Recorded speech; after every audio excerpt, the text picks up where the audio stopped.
Hello hello வணக்கம் madam. Radhika மேடம்ங்களா? ஆமாங்க. Madam நான் சென்னையில இருந்து ஒற்றன் துறைன்னு ஒரு ஜேர்னலிஸ்ட் ஒருத்தர் பேசுறேன் மேடம். சொல்லுங்க சார். மேடம் இந்த சிம்பு அனிருத் மேல நீங்க தான் கம்ப்ளைண்ட் இல்ல மேடம், நீங்க தான் கம்ப்ளைண்ட் கொடுத்துருக்கீங்க அந்த கோவையில. சார் அதாவது வந்து சார் சிம்பு பாடி அனிருத் வந்து இசையமைச்ச ஒரு பாடல் வந்து இணையதளத்துல வந்து வெளியாயிருக்குங்க சார். அது வந்து நிறைய பேர் வந்து நிறைய இளைஞர்கள் அதை வந்து யூடியூப்ல வந்து டவுன்லோட் பண்ணிட்டு இருக்காங்க. அந்த பாடல்ல வந்து பெண்களை பற்றி மிகவும் கொச்சையாக, பெண்கள் உறுப்பை ஆபாசமாக வல்கரா வந்து அந்த வார்த்தைகள் வந்து இருக்கு. உடனடியாக வந்து இந்த பாடலை வந்து தடை செய்யணும், இணையத்தில இருந்து தடை செய்யணும். அது மட்டும் அல்லாமல் இதை பாடிய சிம்பு மீது வந்து வழக்கு பதிவு பண்ணணும், இசையமைச்ச அனிருத் மீது வழக்கு பதிவு பண்ணி சட்டத்தின் முன்னாடி நிற்க வச்சு அவங்களுக்கு உரிய தண்டனை கொடுக்கணும்னு சொல்லி ஜனநாயக மாதர் சங்கத்தின் சார்பாக கோவை மாவட்ட காவல் ஆணையர்கிட்ட வந்து நாங்க வந்து புகார் கொடுத்தோம். அந்த புகார் என்பது ஏற்றுக்கொள்ளப்பட்டு இன்னைக்கு வந்து வழக்கு பதிவு பண்ணிருக்காங்க. 3 பிரிவுகள் கீழே வந்து வழக்கு பதிவு பண்ணிருக்காங்க. என்னென்ன பிரிவு மேடம்? சார் 67 தகவல் தொழில்நுட்பத்தை தவறாக பயன்படுத்தியது, ஐபிசி 67. அப்புறம் இன்னொன்னு வந்து 509 பெண்களை இழிவாக பேசியது அப்படின்னு அதற்கான சட்ட பிரிவின் கீழே வந்து வழக்கு பதிவு பண்ணிருக்காங்க. சரி மேடம், இப்போ நீங்க இந்த கம்ப்ளைண்ட் கொடுத்ததுக்கு அப்புறமா இது வெளியில தெரிய வந்தோடனே சிம்பு வந்து நேற்று ஒரு ஸ்டேட்மெண்ட் வந்து கொடுத்திருக்காரு, பேப்பர்ல வருது. என்னன்னா இது வந்து என்னோட பர்சனல் விஷயம், நான் வந்து எனக்கு பர்சனலா 1000 நான் வந்து நிறைய பல மியூசிக் போறேன், ஒரு 200 மியூசிக் கிட்ட நான் போட்டு வச்சிருக்கேன். இந்த மாதிரி சாங்ஸ் எல்லாம் கம்போஸ் பண்ணி போட்டு என்னோட மொபைல்ல வச்சிருக்கேன். அது வந்து நான் வெளியில வந்து நான் வந்து வெளியிடுறதுக்கோ இல்ல திரைப்படத்துல போடுறதுக்கோ அது கிடையாது. எந்த ஆல்பத்திலையும் நான் யூஸ் பண்ணி என்னோட பர்சனலுக்கு வச்சிருக்கேன். அது எப்படியோ யாரோ ஒருத்தர் வந்து திருட்டுத்தனமா என்னோட மொபைல் போன்ல இருந்து எடுத்துட்டு அதை வாட்ஸ்அப் மூலமா வெளியிட்டு இருக்காங்க. யாரோ ஒரு தவறான ஆளுங்க அந்த மாதிரி பண்ணிருக்காங்க. என்னோட பிரைவசியில வந்து யாரும் தலையிடக்கூடாதுன்னு சொல்லியிருக்காங்க. அதை பத்தி உங்களோட கருத்து என்ன மேடம்? சார் வந்து அவரோட பிரைவசியில தலையிடுறதுக்கு வந்து எங்களுக்கு வந்து எந்தவித உரிமை இல்லைன்னு சொல்லியிருக்கிறாரு. அது வந்து அவருடைய வீட்டுக்குள்ள இருந்துச்சுன்னா வந்து யாரும் தலையிட போறது கிடையாது. இது வந்து ரோட்டுக்கு வந்துருச்சு. இது யாரு வர வச்சாங்கிறது வந்து காவல்துறை தான் கண்டுபிடிக்கணும்.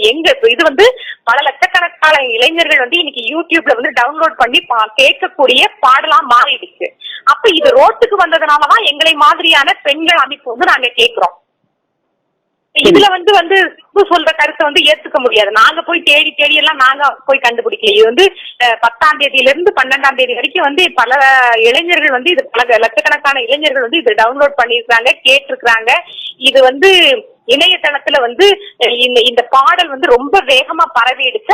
அதை மையமாக வைத்துதான் ஜனநாயக மாதர் சங்கம் வந்து புகார் கொடுத்திருக்குது. சிம்புவோட வீட்டுல பர்சனலா வந்து இது வச்சிருக்கணும்னு அவர்தான் வச்சிருக்கணும். இது ரோட்டுக்கு வந்துருச்சு. ரோட்டுக்கு வந்துச்சுன்னா எங்களை மாதிரியான அமைப்புகள் அதை கேட்கதான் செய்யும். ஓகே மேம், செய்திகள் என்ன சொல்லுதுன்னா வந்து அவர் இணையதளத்துல நீக்கிட்டாருன்னு சொல்றாங்க. இப்ப நீக்கிட்டு இருக்கதான் அவர் சொல்றாரு. அதே மாதிரி நேற்று வந்து அவரோட சிம்புவோட அப்பா வந்து நேற்று கமிஷனர் ஆபீஸ்க்கு வந்து ஒரு கம்ப்ளைண்ட் வந்து என்னன்னா இந்த மாதிரி யாரோ ஒருத்தர் வந்து மிஸ்யூஸ் பண்ணிருக்காங்க. சிம்புவும் அனிருத்தும் சேர்ந்துதான் அந்த பாட்டு இதை கம்போஸ் பண்ணாங்க. அதுல வந்து இருக்க லிரிக்ல வந்து அந்த ஒரு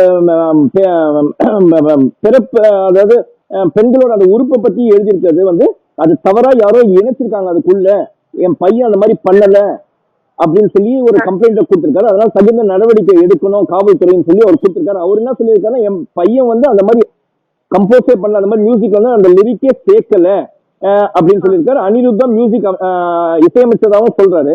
அதே குறுக்கிடுறதுக்கு மன்னிக்கணும் நீங்க. அதாவது சிம்பு வந்து என்னுடைய பிரைவசியில தலையிடுறதுக்கு யாருக்கும் உரிமை இல்ல அப்படிங்கிறாரு. அவங்க அப்பா வந்து என் மகன் இந்த பாடல பாடவே இல்லைங்கிறாரு. சிம்பு வந்து தான் பாடுனதை வந்து மறைமுகமா வந்து என்னுடைய சுதந்திரம், இது என்னுடைய பாத்ரூமை எட்டி பாக்குறதுக்கு யாரும் அருகதை இல்லைன்னு சொல்றப்ப வந்து சிம்பு இதை பாடி இருக்கிறாருங்கிறது ஊர்ஜிதமாயிடுச்சு. அதுக்கு பிறகு அவங்க அப்பா வந்து என் பையன் இது பாடவே இல்லை அப்படிங்கறது எப்படி ஏத்துக்க முடியும்? சரி மேடம், இது கரெக்டான ஸ்டேட்மெண்ட் நீங்க சொல்றீங்க, நான் இதை அக்செப்ட் பண்ணிக்கிறேன். இதே சமயத்துல வந்து நம்ம அனிருத் இருக்காரு இசையமைப்பாளர், அவரு வந்து நேற்று ஒரு ஸ்டேட்மெண்ட் கொடுக்குறாரு. என்ன சொல்றாருன்னா வந்து நான் இந்த இசையே நான் அமைக்கல அப்படின்னு சொல்றாரு. சார் நாங்க ஏற்கனவே வழக்கு போட்டாச்சு. இப்ப வழக்கு வந்து கோர்ட்ல தான் சந்திக்கணும். அவர் வந்து நீதிமன்றத்துல தான் சந்திக்கணும். அப்ப நீதிமன்றத்துல வந்து அவர் வந்து அதுக்கு வந்து இசையமைக்கலன்னா நீதிமன்றத்துல அவர் வந்து நான் இசையமைக்கல அப்படிங்கிறதுக்கான ஆதாரத்தை பண்ணட்டும். ஓகே மேடம், இது நீங்க சொன்னது எல்லாமே 100% கரெக்ட். இதெல்லாம் அக்செப்ட் பண்ணிக்கிறேன். இப்ப வந்து நீங்க உங்களோட எதிர்ப்பு வந்து இப்ப வந்து அவர் மேல கண்டிப்பாக தண்டனை மேற்கொள்ள வேண்டும். அவங்க 2 பேர் மேல, சிம்பு மேலயும் அனிருத் மேலயும் அவங்க செய்த தவறுக்கு ரொம்ப மோசமான விஷயம் என்னன்னா, தொடர்ச்சியாக சிம்பு தனது பாடல்கள் வந்து பெண்களை இழிவாக, பெண்களை ஆபாசமாக, பெண்களை பற்றியான ஒரு பிற்போக்குத்தனமான கருத்துக்களை தனது பாடல்கள்ல வந்து தொடர்ச்சியா பாடிட்டு வர்றாரு. அது வந்து எல்லாருக்குமே தெரியும். இது வந்து பெண்கள் மீதான வன்முறையில, பெண்கள் மீதான ஒரு பிற்போக்குத்தனத்தோட உச்சகட்டம் தான் இந்த பாடல் நாங்க நினைக்கிறோம். நல்லது மேடம், இது ஓகே மேடம். இப்ப என்னன்னா இப்ப அவரோட இந்த பாடல்கள் இந்த மாதிரியான பாடல்கள் நாங்க என்ன எங்களுடைய எங்க சைடு இருக்கிற நியாயத்தை நீங்க கேட்கணும். அதாவது இந்த பாடல்கள் வந்து இந்த மாதிரியான பாடல்கள் நாளைக்கு இன்னைக்கு வந்து தமிழகத்துல வந்து காதலிக்க மறுக்கிறதுனால ஆசிட் வீச் நடக்குது, கொலை செய்யறது நடக்கிறது. இன்னைக்கு கல்லூரிகள்ல வந்து ஈவ் டீசிங் நடந்துட்டு இருக்குது. தொடர்ச்சியா வந்து ரோடுகள்ல வந்து இளம் பெண்கள் மீதான தாக்குதல்கள் நடக்குது, பெண் குழந்தைகள் மீதான வன்முறைகள் நடக்குது. அப்படி நடக்கிறப்போ இந்த மாதிரியான பாடல்கள் வந்து இன்னும் சமூகத்தில் மிக மோசமான விளைவுகளை ஏற்படுத்தும். நாளைக்கு ஒரு கல்லூரியில வந்து ஒரு படிக்கக்கூடிய ஒரு இளைஞன் இன்னொரு கல்லூரி சக மாணவியை பார்த்து இந்த பாடல் பாட மாட்டானா? இன்னைக்கு இருக்கக்கூடிய குழந்தைகள் தான் பாடக்கூடிய பாடலுக்கு அர்த்தமே தெரியாம பாடிட்டு இருக்காங்க. இந்த பாடலையும் இந்த குழந்தைகள் பாட மாட்டாங்களா? கண்டிப்பாக பாடுவாங்கல்ல. அப்ப இது சமூகத்துல வந்து சாதாரண மனிதர்களுக்கு இருக்கக்கூடிய பொறுப்பை காட்டிலும் கலைஞர்களுக்கு கூடுதலான பொறுப்பு இருக்கு.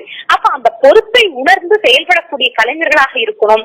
சிம்புவை பின்பற்றக்கூடிய பல லட்சக்கணக்கான இளைஞர்களுக்கு சிம்பு சொல்லக்கூடிய செய்தி இதுதானா? ஓகே மேடம், நல்ல இது மேடம். இப்ப சிம்பு வந்து தான் தவறை உணர்ந்து, சிம்புவும் அனிருத்தும் தன் தவறை உணர்ந்து அவர்கள் மன்னிப்பு கோரினால் அதை நீங்க அக்செப்ட் பண்ணிப்பீங்களா? அது வந்து வழக்கு பதிவு பண்ணியாச்சு. இனி வழக்கு வந்து நீதிமன்றத்துல தான் சந்திக்கணும். இல்ல வேற எதனா நீங்க சொல்ல வேண்டியது இருந்தா சொல்லுங்க, நான் உடனே ஏற்றுக்கிறேன். அதான் நான் சொல்றது. சமூகத்துல வந்து கலைஞர்களுக்கு கூடுதலாக ஒரு பொறுப்பு இருக்குது. ஒரு பொது வெளியில வந்து மற்றவர்களை காட்டிலும் அவர்கள் பேசக்கூடிய வார்த்தைகள், அவர்கள் பயன்படுத்தக்கூடிய பேச்சு, அவர்கள் சொல்லக்கூடிய கருத்துக்கு வந்து ஒரு மரியாதை இருக்குது. அந்த மரியாதையை வந்து அவங்க வந்து சரியா பயன்படுத்தணும். அந்த அக்கறையை சரியா வந்து அவங்க வந்து சமூக பொறுப்புள்ள மனிதர்களாக இருக்கணும். அதையெல்லாம் மீறியவர்களாக இருக்கக்கூடாது அப்படிங்கறதுதான் எங்களுடைய கருத்து. இன்னைக்கு தமிழ்நாட்டுல நடந்துட்டு இருக்கக்கூடிய பெண்கள் மீதான வன்முறைகளுக்கு இது மாதிரியான கானா பாடல்கள்ல பெண்களை தவறாக வந்து நிறைய நீங்க பாத்தீங்கன்னா காவல்துறை வழக்குகள்ல பாத்தீங்கன்னா தெரியும். ரோட்ல போற பெண்கள் மேல வந்து பெண்களை வந்து கேலி பேசுறது, தவறாக ஆபாசமாக பேசுறது, ஆபாசமா பாடல் பாடுறது, இதெல்லாம் தான் நடந்துட்டு இருக்குது. இந்த மாதிரியான பாடலும் அதுக்கு தான் வழிவகுக்கும். இனி 2 குற்றங்களை வந்து சமூகத்துல அதிகப்படுத்துவதற்கு தான் இந்த பாடல் உதவி செய்யும். அதனாலதான் நாங்க எதிர்ப்போம். மற்றபடி சிம்பு மேல எங்களுக்கு என்ன இருக்கு? இன்னைக்கு பல லட்சக்கணக்கான இளைஞர்கள் வந்து, பல்லாயிரக்கணக்கான இளைஞர்கள் வந்து சென்னையில மழை வெள்ளத்தால் பாதிக்கப்பட்ட மக்களுக்கு உதவி செஞ்சிருக்கிறாங்க, கடலூர்ல உதவி செஞ்சிருக்கிறாங்க. அந்த இளைஞர்களை எல்லாம் நாங்க பாராட்டுறோம். அந்த மாதிரியான இளைஞர்களை ஊக்குவிக்கிறோம். அந்த மாதிரியான இளைஞர்களுக்கு இன்னும் வந்து சமூக பொறுப்பும் அக்கறையோடு கூடிய இளைஞர்களாக மாற்ற முயற்சி பண்ணணும். ஆனா இதெல்லாம் வந்து இப்படி எல்லாம் வந்து பண்ணிட்டு இருந்தா இது ஒரு சீரழிவான கலாச்சாரத்துக்கு கொண்டு போய் விடுங்கிறத எங்க கருத்து. ஓகே மேடம், மிக்க நன்றி மேடம். நன்றி.